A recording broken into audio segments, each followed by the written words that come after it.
Assalamualaikum warahmatullahi wabarakatuh. Kami dari kelompok 6 kelas 3D Akuntansi Perpajakan ingin mempresentasikan materi tentang Standar Akuntansi Keuangan Entitas Privat, mata kuliah Akuntansi Keuangan Menengah 1. Sekian, terima kasih dan selamat menyaksikan. Yeah, yeah.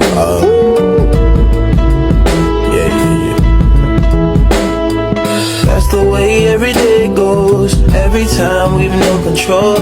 If the sky is pink and white. Standar akuntansi entitas privat. Standar akuntansi keuangan yaitu keseragaman laporan keuangan, laporan menjadi relevan dan andal, meminimalkan bias penyusun karena ada pedoman baku, menjadi dasar auditor dalam memberikan opini, memudahkan pengguna laporan keuangan dalam membandingkan antar entitas. Tujuan laporan keuangan menurut standar akuntansi entitas privat yaitu memberikan informasi yang relevan dan merepresentasikan substansi ekonomi secara tepat untuk pengambilan keputusan. Selanjutnya ada standar akuntansi syariah. Standar akuntansi syariah yaitu mengatur transaksi syariah, pelaporan organisasi syariah, dan diterapkan bersamaan dengan PSAK atau SAPETAP maupun DMKM tergantung entitasnya. Selanjutnya ada penyajian laporan keuangan entitas berorientasi non-laba, yaitu isinya ada nama laporan berbeda, komponen laporan berbeda, dan memperhatikan PSAK 201 penyajian laporan keuangan. Selanjutnya, pengguna SAK-EP atau Standar Akuntansi Keuangan Entitas Privat. Yang pertama, SAK entitas privat diterapkan oleh seluruh entitas privat. Yang kedua, entitas yang memiliki akuntabilitas publik dapat menggunakan SAK entitas privat jika mendapatkan otoritas berwenang membuat regulasi yang mengizinkan penggunaan SAK entitas privat. Contohnya seperti regulasi BI atau BEPR menggunakan SAK etap. Yang ketiga, entitas yang sebelumnya telah menyusun laporan keuangan berdasarkan kerangka pelaporan keuangan yang lebih kompleks dari SAK entitas privat tidak boleh diperkenankan menggunakan SAK entitas privat. Entitas privat dan akuntabilitas publik. Yang pertama, entitas privat adalah entitas yang tidak memiliki akuntabilitas publik signifikan dan yang menerbitkan laporan keuangan untuk umum bagi pengguna eksternal. Yang kedua, memiliki akuntabilitas publik jika instrumen utang atau ekuitasnya diperdagangkan di pasar publik atau entitas sedang dalam proses menerbitkan instrumen tersebut dan entitas menguasai aset dalam kapasitas fidusia bagi suatu kelompok pihak luar yang beragam sebagai usaha utamanya. Selanjutnya, entitas private itu adalah entitas anak yang entitas induknya menggunakan SAK atau merupakan bagian dari kelompok konsolidasian yang menggunakan SAK. Tidak dilarang menggunakan SAK entitas private untuk laporan keuangan tersendirinya jika entitas anak tersebut memenuhi persyaratan dalam PAR 1.2 dan 1.5a.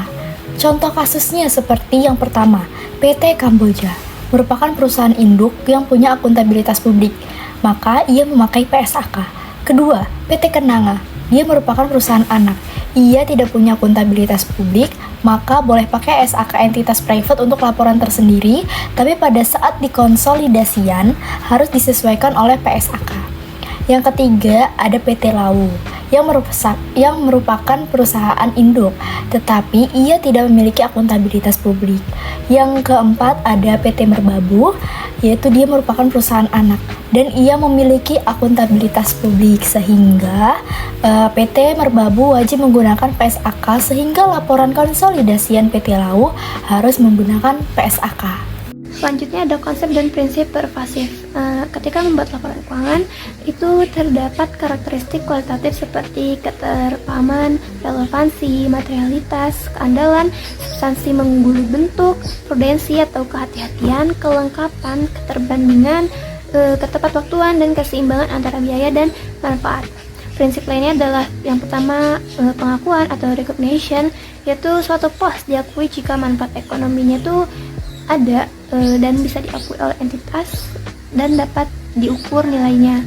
Yang kedua, pengukuran atau measurement, misalnya seperti biaya historis atau nilai wajar. Yang ketiga ada saling hapus atau offsetting, di mana di sini tidak boleh dilakukan kecuali diwajibkan atau diperbolehkan standar. Lalu kemudian terdapat pengecualian boleh diterapkan jika yang pertama, biaya dan usaha untuk memenuhi standar lebih besar daripada manfaatnya. Yang kedua, hanya boleh diterapkan pada pengaturan yang secara eksplisit memperbolehkannya. Yang ketiga adalah penilaian dilakukan pada pengakuan awal. Yang keempat adalah wajib diungkapkan pada catatan atas laporan keuangan apabila penerapan pengecualian dilakukan.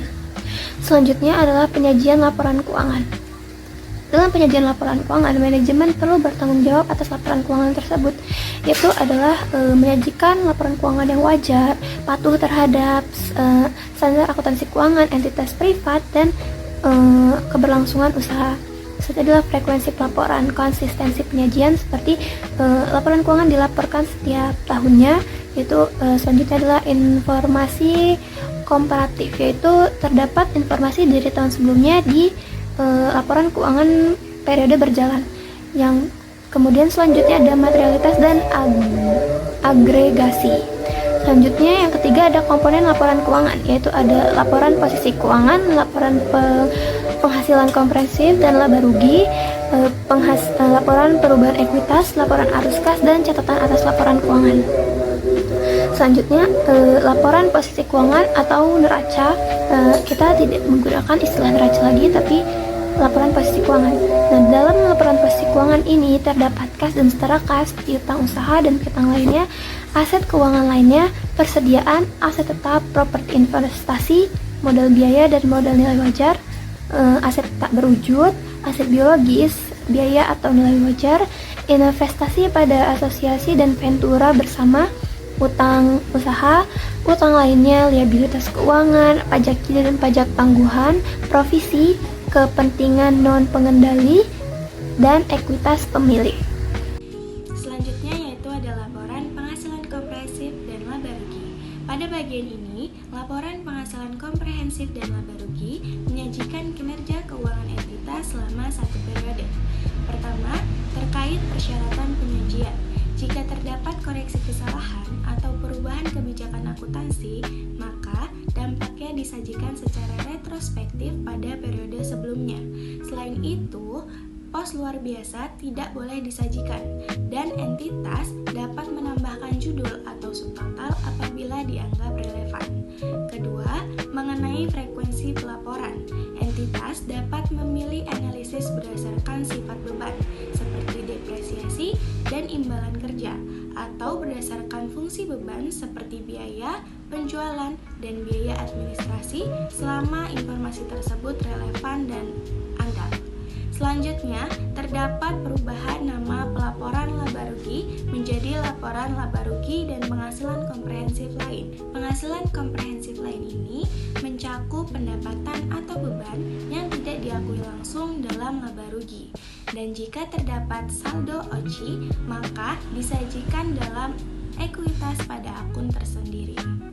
Selanjutnya yaitu ada laporan perubahan ekuitas. Laporan perubahan ekuitas menyajikan perubahan posisi ekuitas entitas selama satu periode pelaporan. Laporan ini mencakup laba rugi periode berjalan, penghasilan komprehensif lain, serta dampak perubahan kebijakan akuntansi atau koreksi kesalahan.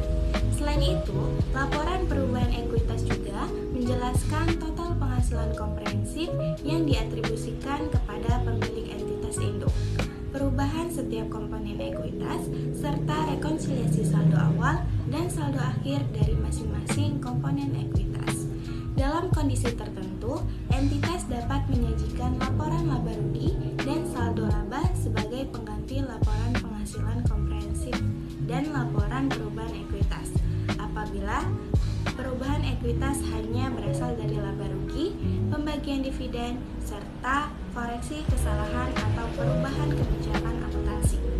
Kemudian ada laporan arus kas. Laporan arus kas bertujuan untuk memberikan informasi mengenai perubahan kas atau setara kas selama satu periode pelaporan.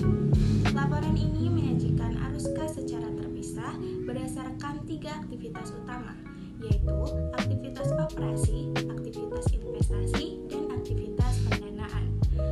Arus kas dari aktivitas operasi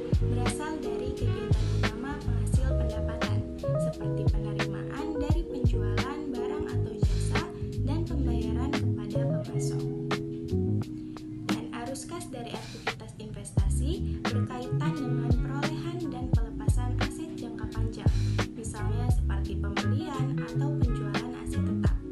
Sedangkan arus kas dari aktivitas pendanaan mencerminkan perubahan dalam modal dan pinjaman entitas seperti penerimaan dari penerbitan saham atau pembayaran kembali pinjaman.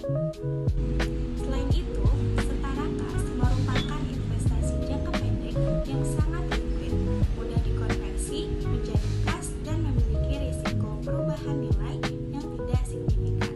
Laporan arus kas. Pelaporan arus kas dari aktivitas operasi. Metode tidak langsung. Laba rugi disesuaikan dengan item non kas depresiasi, provisi, pajak tangguhan, pendapatan, dan beban akrual. Item lain yang dapat kasnya berkaitan dengan investasi dan pendanaan. Metode langsung, informasi penerimaan kas bruto dan pembayaran kas bruto yang diperoleh dari catatan atas laporan keuangan, penyesuaian pendapatan, beban dalam laporan penghasilan komprehensif dengan perubahan persediaan, piutang, utang, item non-kas, kas dari aktivitas investasi, dan pendanaan. Arus valuta asing dinyatakan dalam mata uang fungsional. Keuntungan dan kerugian yang muncul bukan arus kas, merekonsiliasikan kas atau setara kas pada awal dan akhir periode. Bunga dan dividen disajikan secara terpisah, disajikan secara konsisten sebagai aktivitas operasi, investasi, dan pendanaan. Pajak penghasilan disajikan secara terpisah dan diklasifikasikan sebagai arus kas aktivitas operasi, kecuali pajak tersebut dapat diidentifikasikan dengan aktivitas investasi dan pendanaan. Transaksi no-kas terkait dengan investasi dan pendanaan diungkapkan komponen kas dan setara kas, rekonsiliasi jumlah dalam laporan arus kas dengan laporan posisi keuangan. Catatan atas laporan keuangan menyajikan informasi tentang dasar penyusunan laporan keuangan dan kebijakan akuntansi spesifik yang digunakan, mengungkapkan informasi yang disyaratkan oleh standar dan tidak disajikan di bagian manapun laporan keuangan, menyediakan informasi yang tidak disajikan di bagian manapun dalam laporan keuangan, tetapi informasi tersebut relevan untuk pemahaman laporan keuangan. Urutan penyajian catatan atas laporan keuangan, pernyataan bahwa laporan keuangan telah disusun sesuai dengan standar akuntansi keuangan entitas private. Ringkasan kebijakan akuntansi signifikan yang diterapkan. Informasi pendukung untuk tim yang disajikan dalam laporan keuangan dalam urutan setiap laporan dan pos disajikan. Pengungkapan kebijakan akuntansi, dasar pengukuran yang digunakan dalam penyusunan laporan keuangan, kebijakan akuntansi lain yang digunakan yang relevan untuk pemahaman laporan keuangan. Informasi tentang pertimbangan. Pertimbangan selain estimasi yang dibuat manajemen dalam penerapan kebijakan akuntansi yang berdampak signifikan atas jumlah yang diakui dalam laporan keuangan.